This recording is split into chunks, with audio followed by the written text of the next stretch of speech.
Bismillahirrahmanirrahim. Assalamualaikum warahmatullahi wabarakatuh. Syukur Alhamdulillah kita bisa berjumpa lagi di channel ini. Salawat dan salam selalu dan tetap tercurah kepada junjungan kita Nabi besar Muhammad sallallahu alaihi wasallam.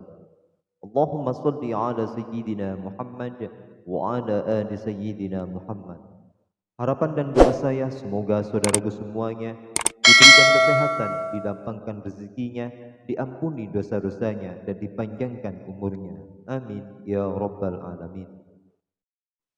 Neraka jahanam adalah neraka dengan tingkat paling tinggi dan dikhususkan bagi orang-orang yang melakukan dosa besar.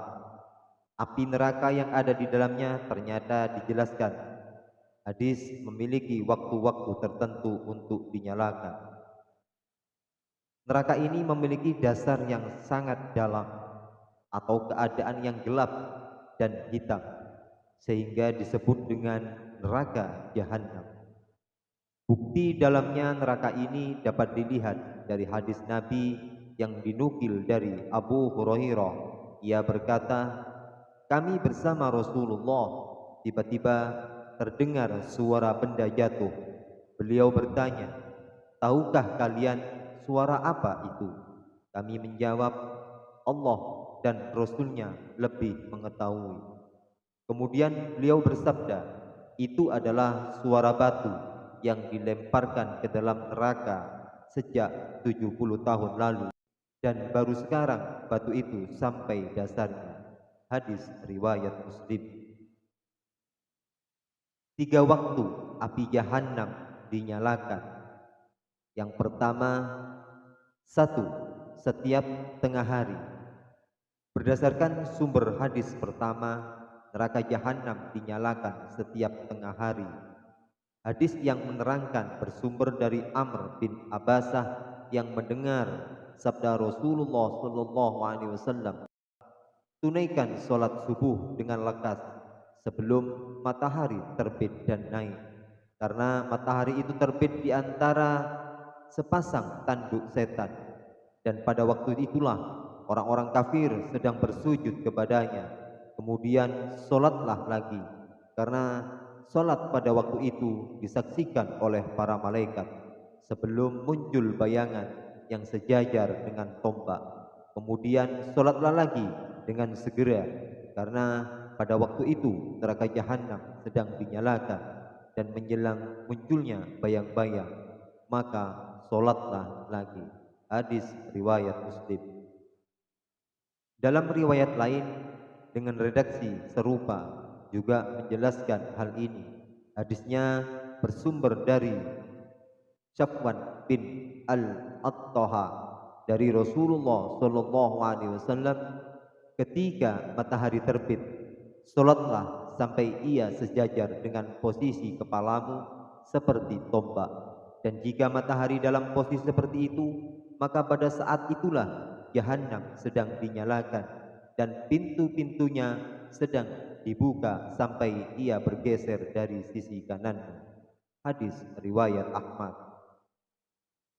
Abu Hurairah radhiyallahu an juga menceritakan sabda Rasulullah sallallahu alaihi wasallam yang senada, apabila siang sampai di pertengahan, maka segeralah solat sebelum matahari condong ke arah barat, karena pada waktu itu jahanam sedang dinyalakan dan panas yang sangat terik itu berasal dari mendidihnya uap jahanam.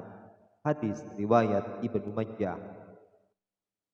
Yang kedua, murka atas dosa manusia. Nyala api neraka jahanam juga dipicu dari dosa-dosa yang diperbuat manusia. Hal ini sesuai dengan penafsiran para ulama terkait surat At-Takwir ayat 12 sampai 14. Wa idal jahimu su'irat wa idal jannatu uzlifat alimat nafsum ma akhdarat, yang artinya apabila neraka jahanam dinyalakan dan apabila surga didekatkan, setiap jiwa akan mengetahui apa yang telah dikerjakannya. Qatadah berpendapat yang dikutip oleh Sa'id bin Bashir dalam tafsir At-Tabari, neraka dinyalakan oleh murka Allah dan dosa-dosa manusia. Sebaiknya Jahannam kian menyala-nyala dan kian bertambah jenis siksanya akibat banyaknya dosa atau kesalahan manusia dan murka Allah kepada mereka. Demikian penjelasan yang diterjemahkan Luqman Al-Hakim, Sultan Mufid dan Miftahuddin dalam buku Faisal Basir. Yang ketiga, setelah ada penghuni, terakhir api neraka Jahannam dinyalakan setelah para penghuni masuk. Allah Subhanahu wa taala berfirman dalam surat Al-Isra ayat 97. Siapa yang dianugerahi petunjuk oleh Allah karena kecenderungan dan pilihannya terhadap kebaikan, dialah yang mendapat petunjuk. Siapa yang dia sesatkan, engkau tidak akan mendapat penolong-penolong bagi mereka selain dia. Kami akan mengumpulkan mereka pada hari kiamat dengan wajah tersungkur, dalam keadaan buta, bisu dan tuli. Tempat kediaman mereka adalah neraka Jahannam. Setiap kali nyala api Jahannam itu akan padam, kami tambah lagi nyalanya bagi mereka. Ibnu Qutaibah menafsirkan penghuninya menjadi bahan bakar dari neraka tersebut. Bila penghuninya sudah menjadi arang, maka akan diciptakan lagu dalam bentuk baru hingga api Jahannam kembali melumatnya.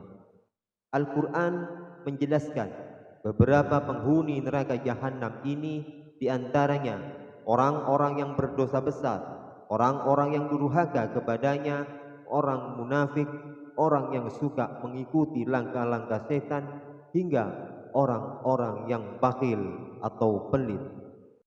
Bukti keberadaan neraka Jahannam salah satunya dijelaskan dalam surat Al-Hijr ayat 43. Allah Subhanahu wa taala berfirman dengan artinya, dan sungguh Jahannam itu benar-benar tempat yang telah dijanjikan untuk mereka pengikut setan sebelumnya. Semoga penjelasan tentang neraka Jahannam ini kita semakin untuk mendekatkan diri kepada Allah Subhanahu wa taala dan selalu istiqomah menjalankan semua apa yang telah diperintahkan oleh Allah dan menjauhi semua apa yang dilarang oleh Allah Subhanahu wa taala, sehingga kita mendapatkan ridho darinya dan dimasukkan ke dalam surganya Allah Subhanahu wa taala. Terima kasih. Jazakumullahu khairan katsira. Wassalamu alaikum warahmatullahi wabarakatuh.